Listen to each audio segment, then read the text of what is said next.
Hello बच्चों, आज का अपना टॉपिक है क्लास 10 से है।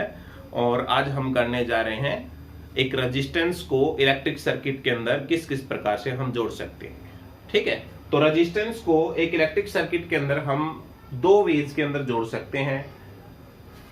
पहला जो है वो है सीरीज कॉम्बिनेशन। ठीक है, और दूसरी जो वेज रहेगी हमारी वो है पैरेलल कॉम्बिनेशन।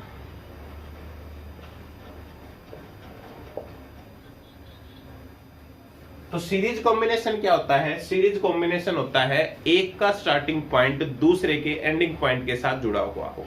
ठीक है, जैसे हमारे पास एक ये कैप हो गई और एक ये मार्कर हो गया। जैसे इन दोनों को हमने सीरीज में जोड़ना है तो हम क्या करेंगे, एक इसका जो एंडिंग पॉइंट है मार्कर के स्टार्टिंग पॉइंट के साथ ऐसे जोड़ देंगे तो हम क्या कहेंगे, ये सीरीज कॉम्बिनेशन बन गया। और अगर पैरेलल कॉम्बिनेशन कहें तो क्या करेंगे, दोनों को ऐसे जोड़ दे। ठीक है, तो ये हो गया हमारे पास है पैरेलल कॉम्बिनेशन। तो इनको डिराइव करते हैं कि सीरीज कॉम्बिनेशन के अंदर हमारे पास रेजिस्टेंस कितना होगा और पैरेलल कॉम्बिनेशन के अंदर रेजिस्टेंस है वो कितना होगा। ठीक है, सीरीज कॉम्बिनेशन में क्या किया, हमने रेजिस्टेंस ले लिए 3 इस प्रकार से और उनको सीरीज कॉम्बिनेशन में जोड़ दिया। आपको पता है कि एक इलेक्ट्रिक सर्किट के अंदर रेजिस्टेंस को इस प्रकार से जो है रिप्रेजेंट किया जाता है। ठीक है, एक का स्टार्टिंग दूसरे के एंडिंग के साथ हमने इनको जोड़ दिया। ये रेजिस्टेंस R1 मान लिया, ये R2 और ये R3 मान लिया। ठीक है, अब इनके साथ हमने एमीटर लगा दिया। इसमें हमने क्या करना है, करंट मेजर करना एमीटर के द्वारा। और आपको बता रखा है कि एक इलेक्ट्रिक सर्किट के अंदर एमीटर को हमेशा सीरीज के अंदर जोड़ा जाता है और वोल्टमीटर को कहां जोड़ेंगे, हमेशा पैरेलल के अंदर। ठीक है, तो हमने क्या किया, एमीटर को यहां जोड़ दिया और इसके साथ एक बैटरी लगा दी। और बड़ा किसका निशान होता है, पॉजिटिव का, छोटा होता है वो नेगेटिव का होता है। ठीक है, और इसके साथ एक की लगा दी। ये हमारे पास प्लग की हो गई। डायरेक्शन ऑफ करंट कैसे जाएगी, पॉजिटिव टू नेगेटिव, इस प्रकार से जो है ये हमारे पास डायरेक्शन ऑफ करंट हो जाएगी इसमें ऐसे। अब वोल्टमीटर को हमने जोड़ना है तो आपको पता है वोल्टमीटर को हम हमेशा पैरेलल में जोड़ते हैं, ये पहले बताया भी था मैंने आपको। तो पैरेलल कॉम्बिनेशन यानी यहां पर जो है ये हमारे पास वोल्टमीटर हो जाएगा।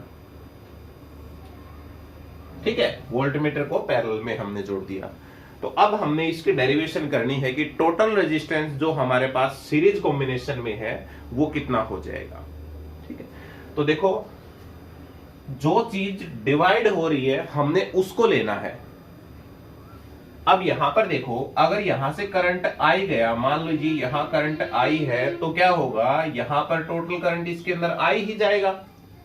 ठीक है, और एक पॉइंट यहां है और एक पॉइंट यहां है, क्योंकि 3 रेजिस्टेंस है और तीनों रेजिस्टेंस एक ऐसे जुड़ा हुआ है और एक और पीछे जुड़ा हुआ है। यानी इस प्रकार से जो है ये 3 रेजिस्टेंस, मान लीजिए एक ये हो गया और एक ये हो गया, एक ये हो गया, तीनों सीरीज में जुड़े हुए हैं तो इनके ज्वाइंट हो गए ना, एक इनके बीच में हो गया और एक ऐसे इनके बीच में हो गया। ठीक है, तो ये जो ज्वाइंट है तो यहां पर अलग अलग जो पॉइंट हो गए हमारे पास, तो इन पॉइंट का डिफरेंट पोटेंशियल रहेगा। ठीक है, कैसे, देखिए यहां और यहां जो होगा वो V1 पोटेंशियल होगा इन दो टर्मिनल में, क्योंकि यहां हमने 1 मान लिया तो V1 मान लिया। ऐसे ही यहां पर जो पोटेंशियल है वो कौन सा मान लिया, V2 पोटेंशियल हो गया, जो यहां इसको नाम दे देते हैं P Q R S। ठीक है, P और Q के बीच में पोटेंशियल है हमारे पास V1 और Q और R के बीच में है पोटेंशियल V2 और R और S के बीच में पोटेंशियल है वो कौन सा है, V3 है। तो जो चीज डिवाइड हो रही है हमने उसको लेके चलना है। ठीक है, डिवाइड कौन सी हो रही है, यहां पर पोटेंशियल डिवाइड हो रहा, रेजिस्टेंस को हमने नहीं लेना।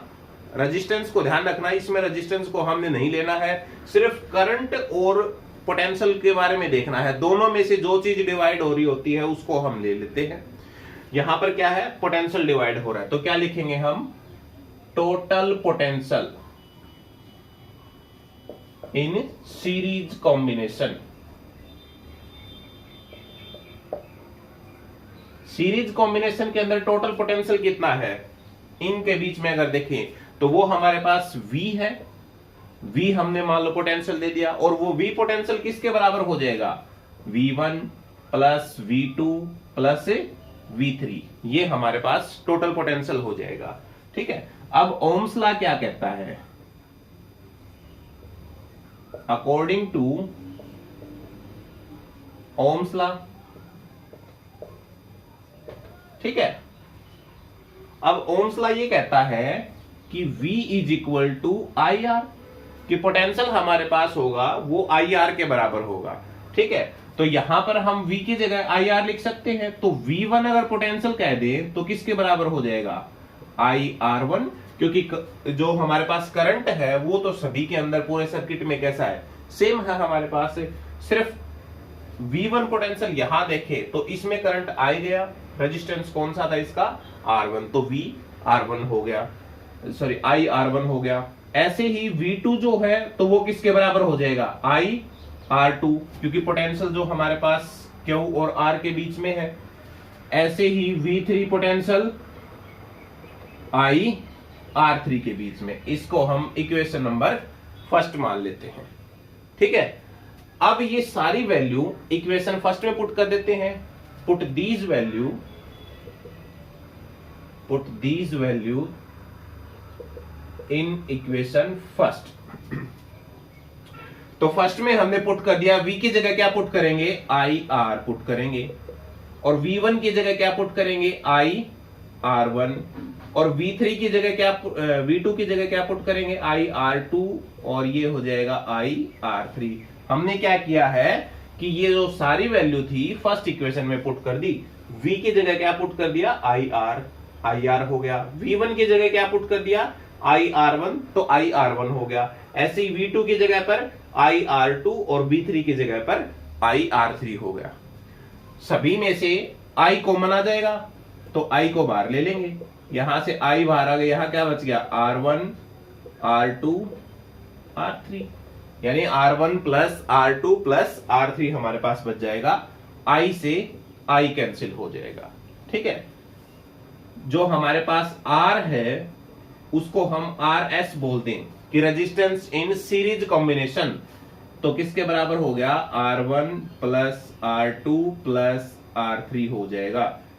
यानी सीरीज कॉम्बिनेशन के अंदर टोटल रेजिस्टेंस किसके बराबर होगा, जितने हमारे पास इंडिविजुअल रेजिस्टेंस होंगे हम सब का सम कर देंगे।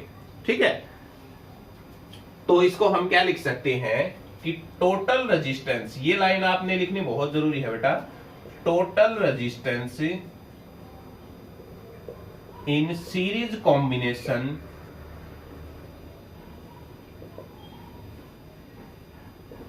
is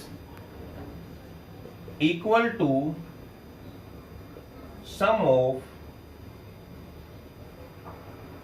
individual resistance।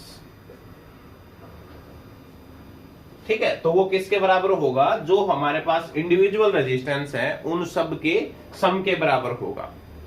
ठीक है, तो ये हमारे पास सीरीज कॉम्बिनेशन हो जाएगा। तो अच्छे से इसको देख लो बेटा, उतारना है तो इसको आप उतार सकते हो। ठीक है,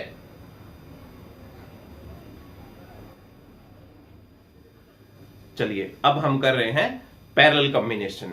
तो पैरेलल कॉम्बिनेशन में क्या होता है कि हम जो रेजिस्टेंस को जोड़ेंगे, जैसे हमारे पास ये उंगलियां होगी, एक ये हो गई, दूसरी ये, तीसरी, तो इनको इस प्रकार से पैरेलल में जोड़ दिया। ठीक है, लेकिन टर्मिनल हमारे पास क्या है, ऐसे हमने जोड़ दिया इनको, तो एक टर्मिनल मान लिया यहां हो गया, दूसरा टर्मिनल इधर हो गया, तो ऐसे हमने जोड़ दिया। एक ये रेजिस्टेंस हो गया, दूसरा ये हमने ले लिया, और ऐसे ही तीसरा रेजिस्टेंस ये हो गया। ये तीन रेजिस्टेंस को हमने पैरेलल में जोड़ दिया। इसको हमने R1, ये R2, ये R3, और ये सारे एक ही टर्मिनल के साथ अटैच हैं इस प्रकार से। ठीक है, तो इनके साथ हमने अब बैटरी लगानी है। यहां पर एक बैटरी लगा दी, बड़ा पॉजिटिव छोटा नेगेटिव का होता है, और बैटरी के साथ एक की लगा दी ऐसे। और करंट मेजर करने के लिए क्या करेंगे, एक वोल्ट मीटर लगा दिया, और एमीटर, और एमीटर हमेशा क्या होता है, सीरीज में लगा होता है। वोल्ट मीटर हम यूज करेंगे वो पैरेलल में यूज करेंगे, और पैरेलल को ये रहा यहां पर, क्योंकि आपको अभी बताया था वोल्ट मीटर को हमेशा पैरेलल में जोड़ा जाता है और एमीटर को हमेशा सीरीज के अंदर जोड़ा जाता है। तो जैसे ही हम बेटा यहां की को क्लोज करते हैं तो करंट फ्लो होना स्टार्ट हो जाएगा। मान लीजिए यहां से आई करंट फ्लो हुआ, तो यहां पर जब पी पॉइंट पर पहुंचेगा तो करंट इन 3 पाथ के अंदर ट्रेवल करने लग जाएगा। पहला जो है वो R1 रेजिस्टेंस के अलोंग, यानी यहां हमने बोल दिया I1 करंट, R2 के अलोंग I2 करंट, और यहां पर I3 करंट फ्लो हो गया। वापिस जब ये यहां पर Q पॉइंट के ऊपर मिलते हैं तो अगेन यहां पर टोटल करंट जो हमारे पास है I हो जाता है, क्योंकि ओम्स लॉ क्या कहता है, V is equal to IR के बराबर होता है। ठीक है, अभी जो चीज डिवाइड हो रही है उसको हमने लेना है, यानी रेजिस्टेंस हमने नहीं लेना, V और I में जो चीज डिवाइड हो रही है वो हमने लेनी है। तो यहां पर करंट डिवाइड हो रहा है, तो अब की बार हम क्या करेंगे, टोटल करंट इन पैरेलल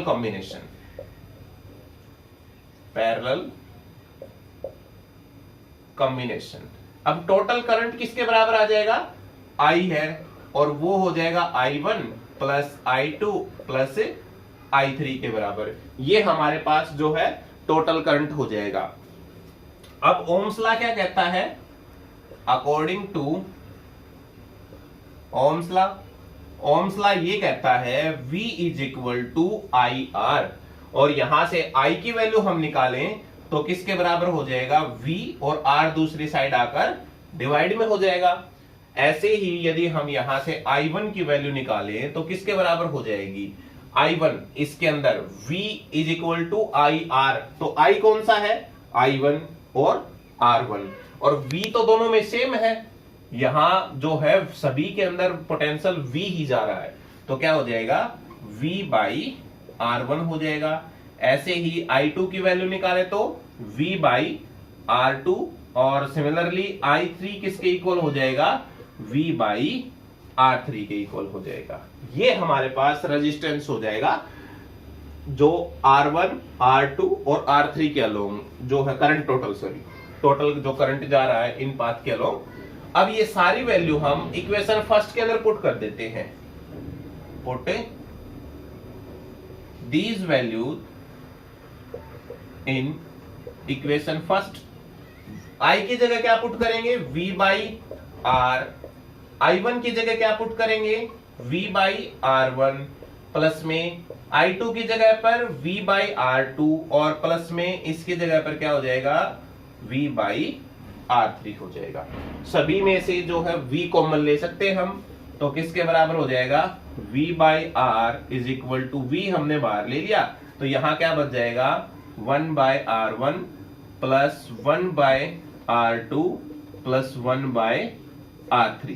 ये हमारे पास से V से फिर V कैंसिल आउट हो जाएगा, तो किसके बराबर आ जाएगा हमारे पास 1 by R is equal to 1 by R1 plus 1 by R2 plus 1 by R3। R इसको P बोलते हैं हम पैरेलल कॉम्बिनेशन के अंदर रेजिस्टेंस, तो हमारे पास किसके बराबर आ जाएगा, R1 प्लस यानी 1 by R1 plus 1 by R2 plus 1 by R3।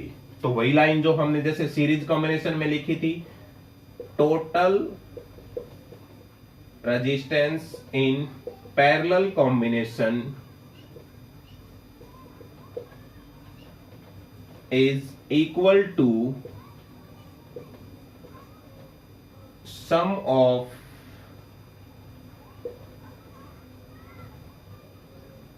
Reciprocal of individual resistance.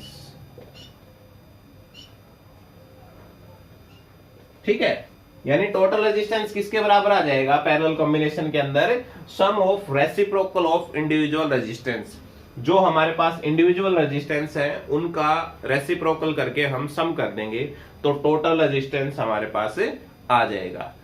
Parallel combination के अलोंग टोटल रेजिस्टेंस जो है हमारे पास कम होता है और सीरीज कॉम्बिनेशन के अलोंग जो है हमारे पास टोटल रेजिस्टेंस है वो ज्यादा होता है। अपने घरों में बेटा जैसे फिटिंग होती है तो फिटिंग हम किस कॉम्बिनेशन में करते हैं, पैरेलल कॉम्बिनेशन में करते हैं, ताकि हमारे पास रेजिस्टेंस है वो कम रहे और करंट है वो अच्छा मिले। आपको पता है कि जितना ज्यादा रेजिस्टेंस होगा करंट उतना ही कम होगा और जितना कम करंट होगा उतना ही रेजिस्टेंस है वो ज्यादा होगा। ठीक है, इनके और भी फायदे हैं बेटा कि पैरेलल कॉम्बिनेशन के हैं, वो क्या फायदे हैं ओवर सीरीज। देखिए अगर हमने क्या होता है, हमने पैरेलल कॉम्बिनेशन के अंदर घरों में जोड़ रखा है, ठीक है, तो क्या होगा, हम फैन चलाना चाहते हैं एक स्विच से तो फैन चल जाएगा, कूलर चलाना है तो कूलर चल जाएगा, फ्रिज चलाना है तो फ्रिज चल जाएगा। सभी जो है वो इंडिविजुअल स्विच से काम करेंगे। और अगर सीरीज कॉम्बिनेशन में हमने जोड़ दिया तो सीरीज में क्या था, इस प्रकार से, ठीक है, ऐसे हमने कनेक्ट कर दिया और यहां पर जैसे इनके साथ जो बैटरी लगा दी ऐसे, ठीक है, तो क्या होगा, अगर मान लो यहां स्विच लगा रखा है, ये हमने यहां से स्विच ऑफ कर दिया तो क्या होगा, ये सारा सर्किट है वो डिस्कनेक्ट हो जाएगा, करंट इसके अंदर फ्लो नहीं करेगा फिर। ठीक है, अगर हम इसमें चाहें, यहां से अगर करना चाहें इसमें, जैसे मान लो हमने इसका स्विच ऑफ कर दिया, एक स्विच यहां पर भी की लगा सकते हैं कोई भी, तो इसको अगर ऑफ कर दिया तो करंट इन दोनों में जाएगा, इसको अगर ऑफ कर दिया तो करंट ऊपर वाले दो में जाएगा, ऊपर और नीचे वाले में, इन दो को कर दिया तो यहां पर भी फ्लो करेगा। यानी हर एक जो भी हमारे पास अपिलियंस होती है उन सब का अपना एक स्विच होता है, तो इसलिए पैरेलल कॉम्बिनेशन है वो ज्यादा बेनिफिशियल है ओवर सीरीज कॉम्बिनेशन। ठीक है बेटा, अब इससे रिलेटेड कुछ न्यूमेरिकल प्रॉब्लम करते हैं जो कि बहुत इंपॉर्टेंट है बेटा कंपटीशन एग्जाम के लिए, एज वेल एज आपका जो बोर्ड लेवल है उसके लिए भी काफी इंपॉर्टेंट है।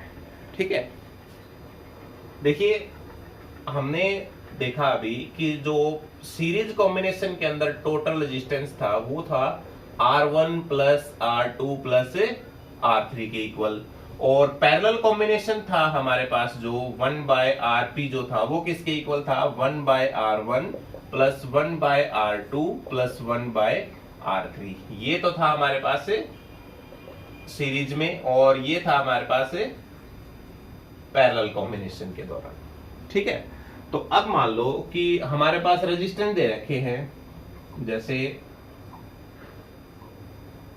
ये रेजिस्टेंस दे दिया 2 3 4 5, इतने ओम के हमारे पास रेजिस्टेंस दे रखे हैं। ये कहता है 4 रेजिस्टेंस दे दिए और 4 रेजिस्टेंस जो है सीरीज के अंदर जोड़ रखे हैं, तो इसके अंदर इक्विवेलेंट रेजिस्टेंस निकालो, यानी R इक्विवेलेंट हमने रेजिस्टेंस निकालना है, या फिर टोटल रेजिस्टेंस बताओ कितना हो जाएगा। तो फार्मूला क्या है हमारे पास, फार्मूला है R1 plus R2 plus R3, यानी जितने भी रेजिस्टेंस होंगे सबको हम क्या कर देंगे, ऐड कर देंगे, तो ये हो जाएगा 2 प्लस 3 प्लस 4 प्लस 5। ठीक है, तो कितना हो जाएगा हमारे पास 14 ओम। ठीक है, तो ये हमारे पास टोटल रेजिस्टेंस हो जाएगा सीरीज कॉम्बिनेशन के दौरान। तो इस प्रकार से कोई भी रेजिस्टेंस अगर सीरीज में जोड़ रखा हो तो हम क्या करेंगे, सबका इंडिविजुअली सम कर देंगे तो टोटल रेजिस्टेंस आ जाएगा। कर सकते हो इस प्रकार से। ठीक है, अगर ये ऐसे भी हो सकते हैं आपके पास, एक ऐसे जोड़ दिया, ये ऐसे कर दिया, यहां ऐसे कर दिया, और ये होगा 2 ओम 3 ओम 4 ओम और 5 ओम ऐसे, और अब कह दे कि टोटल रेजिस्टेंस बताओ कितना हो जाएगा। तो ये मत सोचना बेटा कि ये इस प्रकार से एक दूसरे के पैरेलल हो गए, नहीं, ये पैरेलल में नहीं है, ये सीरीज में ही है। क्यों, क्योंकि मान लो आप क्या करो, यहां पर बैटरी लगा के देख लो। ठीक है, हमने क्या किया, यहां पर बैटरी लगा दी तो करंट देखो यहां पर गया, यहां आई करंट गया, इसमें भी आई, यहां पर भी आई, यहां सभी पे क्या गया, आई करंट गया, यानी करंट डिवाइड नहीं हुआ। अब करंट डिवाइड नहीं हुआ तो इसका मतलब सीरीज कॉम्बिनेशन हो गया हमारे पास से। ठीक है, तो ये सीरीज कॉम्बिनेशन है, आंसर आपके पास सेम यही आएगा। बस आपने ये देखना है, जहां पर करंट डिवाइड हो जाए तो वो आपका पैरेलल कॉम्बिनेशन बन जाएगा, और जहां पर करंट डिवाइड न हो तो वो आपके पास से सीरीज कॉम्बिनेशन बन जाएगा। इन्हीं को अगर हम पैरेलल में ले लें, ठीक है, ये मान लो, ये बोल दे कि ये जो रेजिस्टेंस है वो आपके पास पैरेलल में जुड़े हुए हैं, तो इनको कैसे करोगे। ठीक है, इस प्रकार से जो है, ये मान लीजिए कि यहां पर ऐसे पैरेलल कॉम्बिनेशन में है, ये 2 ओम, 3 ओम, 4 ओम और 5 ओम आपके पास है रेजिस्टेंस। तो हम क्या करेंगे, ऐसे ही बैटरी लगा के देख लेंगे। ठीक है, और अब यहां पर करंट डिवाइड में हो रहा है, तो यानी पैरेलल में होगा ये। तो पैरेलल का फार्मूला क्या है आपके पास, ये हो जाएगा 1/RP। वो किसके इक्वल हो जाएगा, 1/R1 प्लस 1/R2, यानी ये डायरेक्ट वैल्यू पुट कर देते हैं हम, 1/2, 1/3, 1/4 प्लस 1/5 हो जाएगा। तो ये हमारे पास है टोटल रेजिस्टेंस हो जाएगा पैरेलल कॉम्बिनेशन के अंदर। इनका एलसीएम ले लेते हैं हम।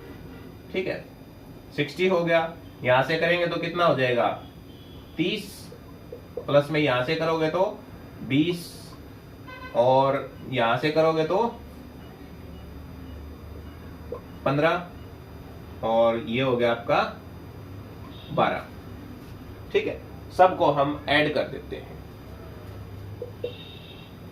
30 और 20 50, 60, 70, यानी 77/60 हो जाएगा। अब हमने तो आरपी की वैल्यू निकालनी है, तो आरपी किसके बराबर हो जाएगा, ये भी पलट जाएगी, इसको हमने पलट दिया तो ये हो जाएगा 60/77 ओम।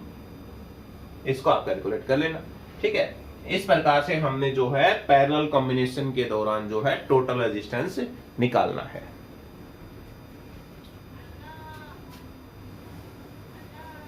अब अगर ये प्रॉब्लम ऐसे आ जाए जिसमें सीरीज कॉम्बिनेशन भी दे रखा हो और पैरेलल कॉम्बिनेशन भी दे रखा हो, मिक्स दे रखे हो, तो हम कैसे करेंगे। मान लो एक ये दे दिया, एक ये दे दिया, इस प्रकार से। ठीक है, और ऐसे जोड़ दिया, और आपको ये बोल दे कि ए और बी पॉइंट के बीच में टोटल रेजिस्टेंस निकालो, कितना हो जाएगा। तो अब इसको कैसे करेंगे, तो देखो पहले हमें सर्किट को सिंपल करना है। तो ये देखो, ये दोनों जो है आपके पास रेजिस्टेंस वो पैरेलल में जुड़े हुए हैं, क्योंकि इनका जो यहाँ पर टर्मिनल है, एक ये टर्मिनल हो गया। ठीक है, और ये क्या है, इस पूरे सर्किट के ये सीरीज कॉम्बिनेशन में जुड़ा हुआ है, तो ये किसके इक्वल हो जाए, पहले इसका पैरेलल निकाल देंगे हम और फिर इसके साथ सीरीज में जोड़ देंगे। तो ये कितना हो जाएगा पैरेलल में, देखो दो रेजिस्टेंस आपके पास दे रखे हैं, तो पैरेलल कॉम्बिनेशन का डायरेक्ट फार्मूला बनता है, वो आप कर सकते हो और इजी भी रहता है इससे। जैसे 1/RP किसके बराबर, 1/R1 प्लस 1/R2 हो जाएगा। तो हम एलसीएम ले लेंगे, R1 R2 हो जाएगा एलसीएम, R1 से R1 कैंसिल, क्या हो जाएगा, R2 बच जाएगा, यहां से R2 कैंसिल तो R1 बच जाएगा। हमें क्या करना है, हमें तो RP की वैल्यू चाहिए, तो आप इसको पलट दो, RP इज इक्वल टू, ये भी चेंज हो जाएगा, R1 R2 और divide by R1 plus R2। ये बेटा डायरेक्ट फॉर्मूला आप कर सकते हो याद है। दो अगर आपके पास रेजिस्टेंस दे रखे हो तो क्या करेंगे, दोनों की गुणा करवा दो और डिवाइड में दोनों का सम कर दो। तो दो रेजिस्टेंस दे रखे हैं, हम क्या करेंगे, इसको यदि हम RP बोल दे, R12 बोल दो, इसको मान लिया R1, ये R2 और ये R3, ये रेजिस्टेंस हो गया हमारे पास R12 जो हो गया। तो क्या हो गया आपके पास, दोनों की गुणा और डिवाइड में दोनों का सम, तो ऊपर क्या हो जाएगा 4, नीचे भी क्या आएगा 4, यानी 1 ओम। तो इस पूरे जो दो रेजिस्टेंस है इनकी जगह हम क्या लिख सकते हैं, 1 ओम लिख सकते हैं। यानी इसको सिंपल में अगर लिखे हम तो ये आ जाएगा, ये 1 ओम और ये 2 ओम हो जाएगा। अब हम इसका निकाल सकते हैं, सीरीज कॉम्बिनेशन बन गया, क्या हो जाएगा 1 + 2 = 3 ओम हो जाएगा। तो इक्विवेलेंट रेजिस्टेंस जो है हमारे पास कितना हो जाएगा, 3 ओम हमारे पास एक इक्विवेलेंट रेजिस्टेंस हो जाएगा। तो इस प्रकार से हम जो है डिफरेंट कॉम्बिनेशन के दौरान हम इक्विवेलेंट रेजिस्टेंस है वो निकाल सकते हैं। ठीक है।